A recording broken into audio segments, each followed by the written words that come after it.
Good afternoon. My name is Javier Navarro, and this is my presentation for CRJ 306. One issue facing our youth today is our juveniles in the correctional system. According to our textbook, juveniles have a high level of contact with police, and juveniles of color have a particularly higher rate of contact. Um, Lifestyle also has to do with this trend. The youth are generally on the streets more often than adults, so they'll have more contact. And it is also true that lower class juveniles are more likely to be on the streets than the middle class youth. Juveniles are easily influenced and can get caught with the wrong crowd, and then being a lower class juvenile is difficult. Yet there are many programs out there that can prevent them from being another statistic in our criminal justice system. One youth program out there that I really like is mentoring, and mentoring programs are utilized across the United States. One I had heard of previously is like the Big Brother, Little Brother program. I didn't find any information in the sources that we had, but that's a great one that I know of. There's also a great way to help lower class juveniles find purpose and prevent them from getting involved with the wrong crowd. Mentoring programs that the Office of Juvenile Justice and Delinquency Program are involved with are mentoring for the youth, mentoring for child victims of commercial sexual exploitation and domestic sex trafficking. The Second Chance Act strengthening relationships between young fathers, young mothers, and their children. And there's also the Second Chance Act strengthening families and children of incarcerated parents. The mission is to create a positive relationship between the adult um, or someone older and the youth. There can even be peer to peer. So, um, say a teenager who's doing well mentor a teenager who's not doing well. Um, this creates a positive role model in the youth's life that helps support the positive development of that child. And this will also help assist with those who are at risk for living a deviant lifestyle. This program serves both the mentor and the mentee. It also serves the underserved and at-risk population of various communities. It gives the youth a positive role model which they may look up to and idolize. It also gives the adult the opportunity to make a positive impact on a young individual's life. Some mentors hired from the community are young African American college students. They conduct group mentor sessions where they tackle issues such as refining social and life skills, conflict resolution, and raising self esteem, avoiding substance abuse, and HIV and AIDS awareness. This is just one example of how the mentorship program not only benefits the mentee but the mentor. It gives young college students or younger adults experience in guiding and mentoring younger individuals. Maybe they've never had that opportunity, so it is a good one. The program reaches so much further than just the individuals involved. It helps reduce deviant behavior in the youth, and this in turn creates a better community. It helps reduce crime that would have come from that individual. The program is ran by the Office of Juvenile Justice and Delinquent Prevention, the OJJ DP. They use appropriated federal funds for various mentoring approaches. In 2017, there were 20 awards totaling $61 million.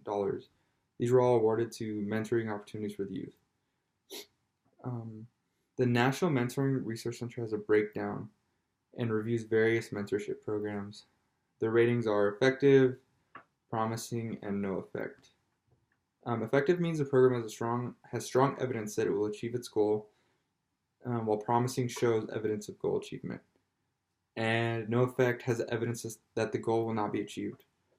This rating system shows that although mentoring is a positive program, there are faults, there are instances where it has negative effects or it does not work. The program that was reviewed at no effect was the National Guard Challenge. This program provided training services and structured one-on-one mentoring to at-risk teens. The program had no effect on the frequency of youth arrests, illegal drugs, or delinquent behavior. One program that did work was called Operation Peacekeeper.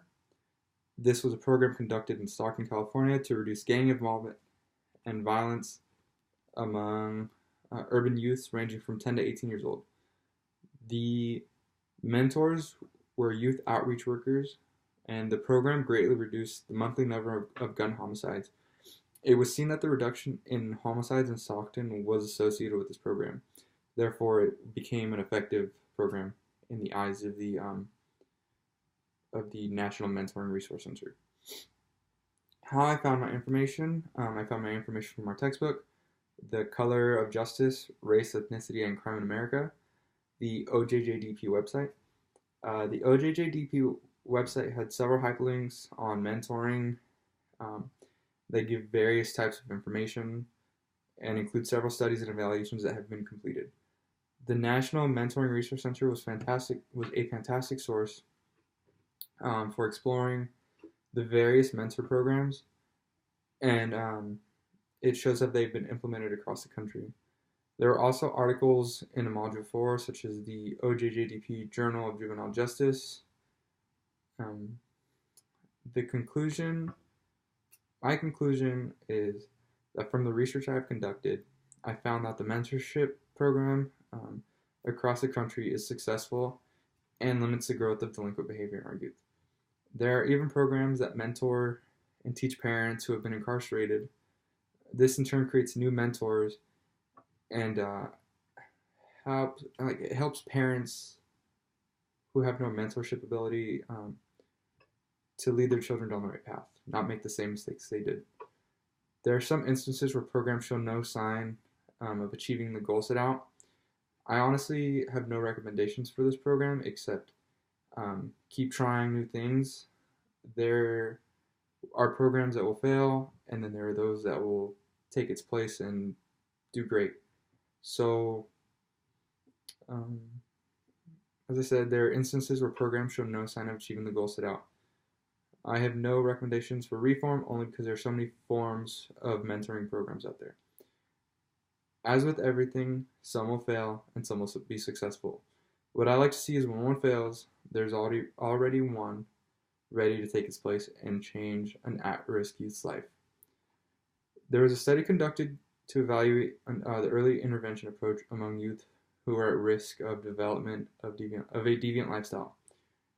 In the OJJDP Journal of Juvenile Justice, on page 96, it says, "This study illustrates the importance of community mentoring approach in risk reduction, supporting the social needs of disadvantaged youth by boosting their positive behaviors and attitudes."